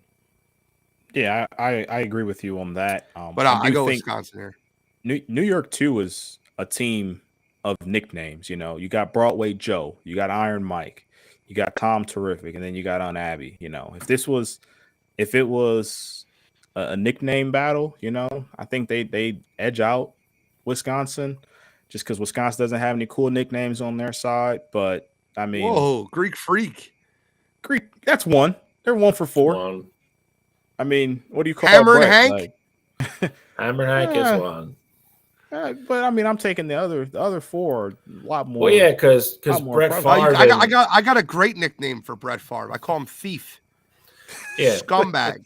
Brett Favre and Aaron Rodgers are scumbag and asshole collectively. So, I mean, it's probably not going to win many battles. I'll add this again, and I'll add it again, and I'll add it again. I will continue talking about how much of a piece of shit Brett Favre is because not getting national news that it deserves. And I will continuously bring that up on this show because it is just absolutely atrocious what this man did. Favre is the biggest scammer. I'm so sick to my stomach. Listen, it's getting national news. It's going to be slower because of the way. Listen, dude, it's a federal investigation at this point. So, I was going to say, is there isn't that illegal? Yeah. Like, can you yeah, can't right, do so, that. So here's what I'm going to say. The 2 people that he was apparently the middleman for, they have now both been federally indicted. They both agreed to cooperate with the government. He's going to get arrested shortly. It's going to take longer than people would like it to.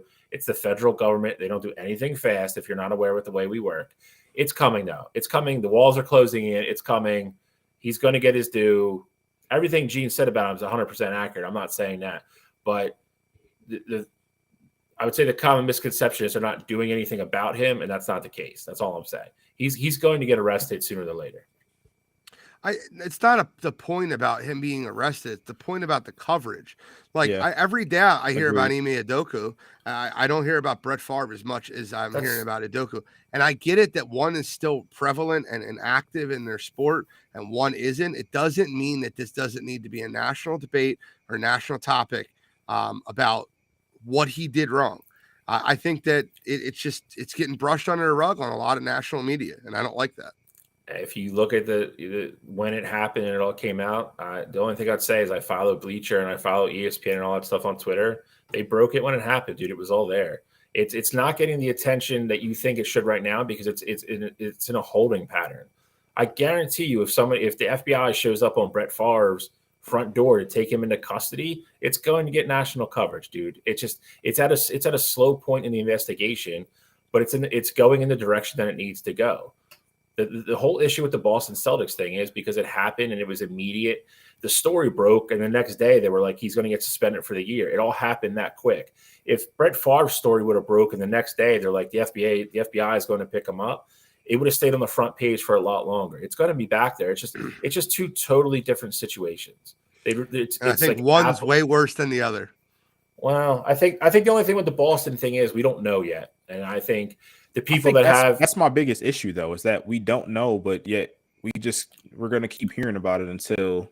Well, there's three people. There's three people in the national media that work for sports, have it be ESPN or TNT or whoever. Kyle, Matt Barnes and Ramona Shelburne, who have all come out and said they've seen the details of it, and they say it's horrifying and it's way worse than anybody knows. So until those details come out, when they do, it's no different than anything else we talk about on the show. I really don't want to comment on it until we have the full picture of it. And I don't think we're going to have that for some time either. So, I mean, Boston was already doing this behind the scenes, and they held it in-house for a long time before they pretty much had to make a move to suspend them. But that was going on for months, and nobody caught wind of it at all in the media. So, once that comes out, if it's not as bad as these people are making it out to be, then yeah, I mean, then it's a different discussion. But until then, it's no different than anything else we talk about. It's tough to talk about without the full picture. All right, well, let's get into You Gotta Be Kidding Me, guys. We all voted unanimously for Wisconsin. We only have a few left as far as I think LA2 next week versus Tampa sounds like the way to go. Let's give LA2 a little bit of a cakewalk because they're probably the overall number one seed in the whole tournament. But let's wrap this up. Let's get a bracket together and let's start putting that bracket together because we're wrapping up the preliminary rounds and we don't have many cities left. So I'm looking forward to really breaking down a full bracket of this because we've created a hell of a Mount Rushmore list. Better one than Sporting News did, I'll tell you that. But you gotta be kidding me this week, Control? I do. I mean, I feel like I always could really prepared. Consummate professional. I feel like I could really go with the entire 49ers Broncos game, but I mean, how could I not go with just the one instance of Jimmy Garoppolo pulling a Dan Orlovsky, stepping on the back line of the end zone and getting the safety? And then what makes it worse is that the final score was 11-10. The 49ers lose by 1 point. The safety is literally the difference in the ball game. So this week for me, Jimmy G, situational awareness, everything. Come on, you got to be kidding me. Come on, you got to be kidding me. Shall we? So, I mean, we just talked about it, so I'm not going to go much further into it, but I did want to use it this week because I think it'd be remiss for us not to comment on the situation. Where it leads with Brett Favre at the end of the day, I'm not quite sure. I think all the signs are pointing for him to get indicted by the government, and that is what should happen at the end. But the facts of the matter that we do know for sure that that are 100% concrete is, he helped his college scam money out of a welfare fund to help build a volleyball pavilion for the Southern Miss girls volleyball team, which his daughter was a member of. You say that and hear that, and it's kind of jarring and kind of, it takes people back, just an initial reaction. And then when you dig a little deeper and you find out Mississippi is literally the poorest state in the United States, and 1 in 9 children in Mississippi is what they call in food poverty, which means on average they don't know where the next meal is coming from.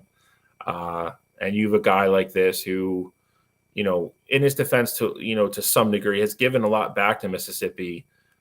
that's why there was no reason for it to go down this way and to be in bed with crooked government officials and literally take money out of that fund. And, some people are saying they were intending to give it back. I don't believe that for a second. I don't.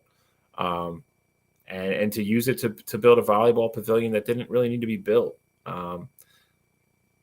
Scumbag doesn't do it justice. I don't really know what the word is, to be quite honest with you.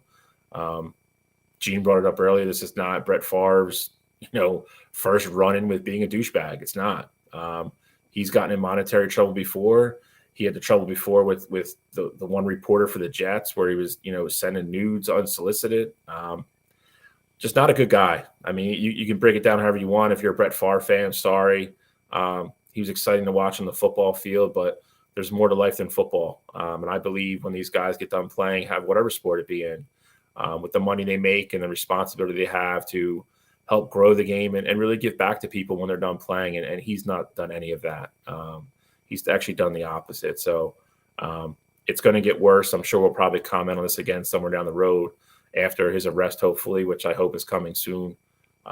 So for me this week, I'm going with Brett Favre. Come on. You got to be kidding me. I love it. The second time we've done that because I did that 2 weeks ago. Yeah. That's how bad it was. You got to double down on it. I'll triple down on it. I quadruple down on it. I don't care. My you got to be kidding me this week is Bill Belichick. And I don't know if you've seen the report yet, but he was asked about Mac Jones's injury, and 12 times he reiterated day to day, day to day, day to day. Hey, so look, is it a high ankle sprain? Day to day. Do you have, what? I'm not a doctor. What did the doctor? Day to day, and repeated it over and over again. I understand that Bill Belichick doesn't want to be a part of the media, and he does it because he has to. I do want him to understand, and I think most of the sports world needs to understand that sports is a entertainment industry. If there wasn't entertainment to go with it, this industry wouldn't be as popular as it is. You wouldn't have the greatest players in the world making millions and billions of dollars. I think it's hilarious. I think that Bill Belichick is entertaining when he does it, but it, almost like a fun, you got to be kidding me this week. But I wanted to bring it to light. So my you got to be kidding me this week is Bill Belichick. Come on. You got to be kidding me. Hopefully we get everything up. Yeah, to Kyle's one-to-one comment about scamming for welfare money is bigger deal than a coach's affair. I wholeheartedly agree. The problem is I think it's more than that, and I think that's why he got suspended. Still don't know if it's a bigger deal, and again, we're not going to know that until all the details come out. But like I said, you had Matt Barnes, Ramona Shelburne, and the other guy from Yahoo. I can't remember his name. I keep wanting to say Field Yates, but it's something close to that, but it's not him. I obviously know who Field Yates is, but they somehow they didn't say no, not a shame. They just said they all kind of came out and supported them, and they were like, it's kind of messed up, to Kyle's point, having an affair really has nothing to do with basketball. Like, okay, you want to say you broke the rule, you dated somebody, within the organization, that's fine. That's not worthy of a year's suspension. They've all There's more that will come out in that story. Yeah. There's more that will come out in that story. There's more that will come out with that story. They all backtracked and have withdrawn their support from them because they said they've been briefed on the details. Ramona Shelburne used the word horrifying. So I don't know how bad that is. I don't know what that means. But coming from a woman, I think for now, at least, that has to hold some water. So I just think it's unfortunate. I mean, like anything else is, but we got to see what he did. I mean, I don't know. I mean, I completely agree with that. You got to be kidding me. I mean, he's married to Nia Long. Like, how do you fumble that? Like, that's he went that alone. That alone is, you got to be kidding me, worthy.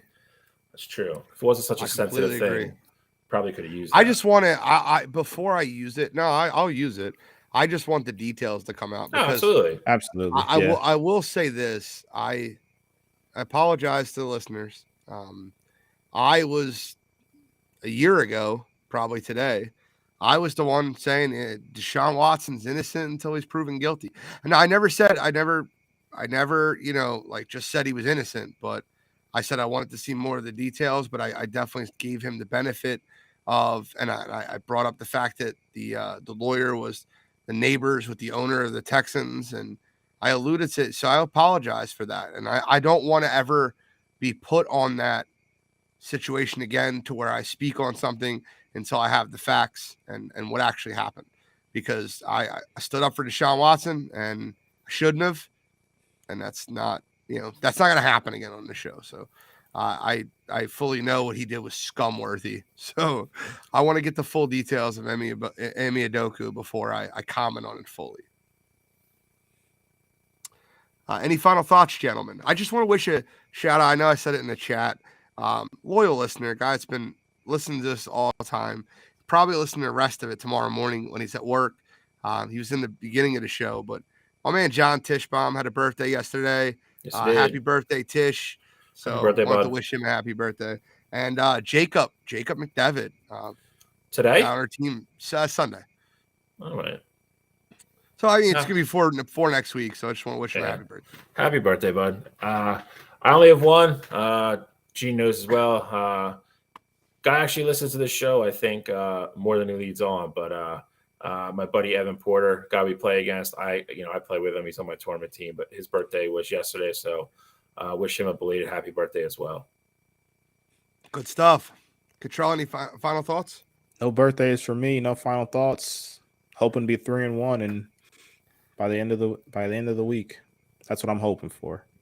Who are you guys playing? Atlanta. Yeah, that's a no. No, it's not. Atlanta wins that game. I got some weird. No, that's what I'm saying. I think Atlanta wins the game. Atlanta wins that game. Listen, I'll record the picks. I'll screen report them. I'll put them on TikTok again. I'm going to try to get them up tomorrow morning, but it's very tough with the Ustream. So appreciate everybody listening in. We'll get everything posted as soon as possible. Thank you very much for Dante helping me set this up for the restream. And appreciate everybody listening. So many new listeners in the comments, in the chat. Appreciate all new followers on TikTok. And I'll continue. By the way, there's a contest coming up. Some final thought. TikTok's best handicappers for the NFL. And I've been invited to it. So you'll see me there with people that have hundreds of thousands of followers. And I'll be competing against them. So hopefully I do pretty well on this one. I'm 6-3 on the NFL season right now.